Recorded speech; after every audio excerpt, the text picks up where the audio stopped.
Hi everyone, welcome back. Thanks for joining us today. We've got a brand new story to share with you. So let's begin. My name's Evan. When I came home early from a work trip, walked into our bedroom, and found my wife in bed with another man, my 10 years of commitment, loyalty, and shared memories were thrown out the window in a matter of minutes. And to understand how we got here, I need to take you back to where it all started. I met Brooke, the woman who became my wife, back at college. We met during a house party of a friend, and somehow we ended up paired together. Funny how life works. What started off as small talk and being on the same team quickly turned into late-night conversations and shared meals at the campus cafeteria. It wasn't long before we were spending almost all our free time together. We clicked in a way I hadn't experienced before. You know when people say, when you know, you know? That's exactly how it felt with her. She had her own struggles, and I had mine, but we leaned on each other. Everyone around us seemed to notice our connection. Friends would joke that we were that couple who'd probably get married after graduation. People rooted for us. It was like we were the love story others admired. And I started imagining a future with her very early on. Those early days were filled with so much laughter. Back in college, the last thing on my mind was money. I had the privilege of having my parents cover my tuition and living expenses. So by the time I graduated, I didn't owe a single dollar to any bank or loan office. Brooke, on the other hand, didn't have that kind of support. Her family couldn't afford to help with her college fees, so she took on loans. By the time we got married, she was carrying the kind of student debt that most people spend decades trying to crawl out from under. Now, a lot of people in my position would have hesitated or at least talked to their family before making such a big decision. But I didn't. I chose not to mention a word of Brooke's debt to anyone in my family, especially not my parents. I knew exactly how that would play out. Someone would have said I was being used or that Brooke saw me as a ticket out of her financial mess. And honestly, that kind of talk can poison a relationship. I saw her debt as something we take on together. When we got married, my parents gifted us a house. But the title remained in their name, something they said was for security. I didn't think too much about it at the time. It was a beautiful home, and it gave us a head start that most couples only dream of. I was also working for my uncle at the time, and because of our close relationship, I didn't exactly have to climb the ladder the traditional way. The position I got in my uncle's company came with a lot of responsibilities, especially travel. I was constantly flying out for meetings. It was a demanding lifestyle, but it paid well, and it gave us comfort most people would dream of. I started with a good salary, a solid role, and lots of opportunity. Because of that income, and because I wasn't saddled with debt myself, I was able to help Brooke pay off her loans faster than either of us expected. Within a few years, we were completely debt-free.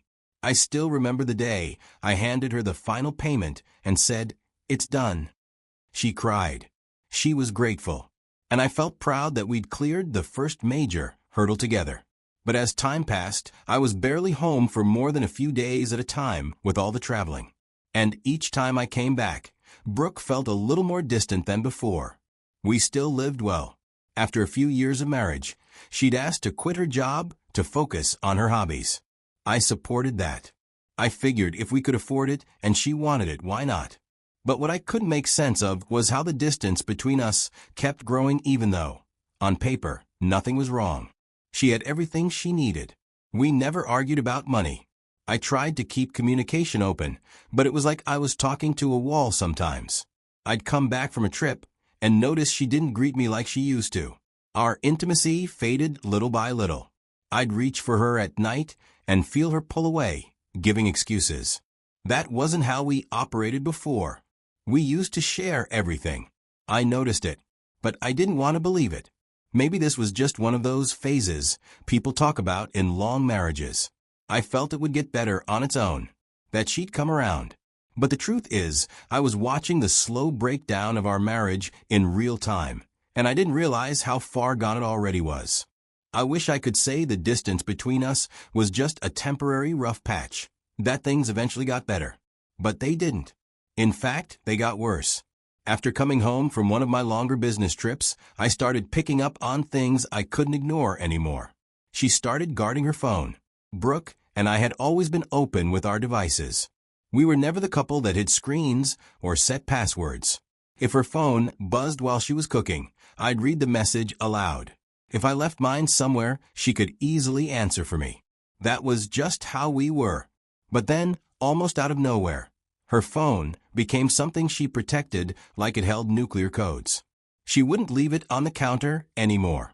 She started taking it with her to the bathroom, to the laundry room, even just walking to the mailbox. It was always with her. And the few times I happened to see it unattended, I realized she'd set a password on it. I didn't ask her about it right away. A part of me didn't want to come off as paranoid, and the other part of me was honestly afraid of the answer. But that change made my mind start spinning. And still, I said nothing. I was in the middle of preparing for an important investor meeting in New York, and my focus was already being stretched thin. I figured I'd wait till the trip was done, sit her down when I get back, and just have an honest talk. But either way, I didn't want to act without proof. I wanted to believe that there was a reasonable explanation, and it wasn't what it looked like. One Thursday morning, I was supposed to be on a flight to New York. I had a business meeting lined up with potential investors. I'd packed the night before, kissed my wife goodbye, and left the house before dawn like I always did on travel days. Everything was routine. But at the airport, we got word that the weather was bad up north. No flights in or out. My team discussed staying at the usual airport hotel. We'd done it countless times before. But for some reason, I didn't want to stay. I don't know if it was instinct or just fatigue, but I told them I'd head back home and rejoin them the next day. So I got in my car and drove back, thinking I'd surprise Brooke. I hadn't told her I was coming back. I even stopped to pick up her favorite iced tea from a local place she liked. When I got home and unlocked the door, everything was still. But as I walked upstairs, I noticed something strange. I could see clothes, both my wife's, and a man's own tossed on the hallway. Then I heard deep moans. I followed the sound, opened our bedroom door, and everything in me just stopped. There was my wife, the woman I married, in bed, with another man. I can't describe what that moment did to me. My heart didn't just break, it collapsed. The room spun. I just stood there, holding a cup of her favorite tea, while watching her scramble to cover herself. The man jumped up like a deer caught in headlights. And Brooke looked at me like she had just seen a ghost. Her face went pale, her hands trembling as she clutched the sheets. There was no room for lies. She was caught, and she knew it. And all I could think in that moment, over and over again, was, she threw it all away for this? For a moment? For 10 minutes? Of whatever this was? We had 10 years of building, sharing dreams, traveling the world, and always coming back to her. 10 years of putting her first, even when the affection dried up. And she traded all of it for this. I told him to get up from my bed and follow me to the living room. I think the guy expected me to explode, or maybe he thought I'd hit him. I didn't. I needed answers. I pulled out my phone, recording them right there. I made him and my wife sit down on the couch, undressed. I told him plainly that if he tried anything slick, I would make sure that the consequences would follow him far beyond that front door. I wasn't bluffing. I was in no mood for lies or excuses. I asked him questions like, did you know she was married? How long has this been going on? Have you been in my house before? Because in that moment, I needed proof and leverage. Nothing could change what I saw with my own eyes. No explanation would justify what they had done. The real betrayal came from the woman I built my life with. So I let the guy go. I pointed toward the door and told him he had 10 seconds to disappear without his clothes. He left. How he will get home, I have no idea. I turned the camera to Brooke, my wife. I told her exactly how I felt. With no filters, I looked her in the eyes and said, you threw away our entire marriage for what? For 10 minutes of cheap pleasure with some guy. I meant every word. She tried to talk. She stuttered. Her eyes welled up. She started begging, Evan, please, it's not what you think. But it was exactly what I thought. I saw it with my own eyes. There was nothing else to explain. I told her calmly, I didn't travel today, but I'm leaving tomorrow. When I get back, I don't want to see you in this house. I don't want to hear another excuse or apology. She followed me down the hallway, still pleading, but I didn't look back. I walked into my study, shut the door behind me, and locked it. Inside that study, I stood there for a moment, trying to understand how everything we'd built over the years had unraveled so quickly. I wasn't okay. I won't lie and act like I was composed. I felt sick. There were no tears. Just this empty, gnawing ache that settled in my gut and refused to leave. She texted me that night, over and over, asking if we could talk, telling me she made a mistake, trying to find the right words to undo what had already been done. But I didn't respond. I called my lawyer that night, told him to set me up with a divorce attorney as soon as possible. I couldn't bring myself to sleep in our bedroom, so I lay down on that study couch and stayed there till morning. That night was long.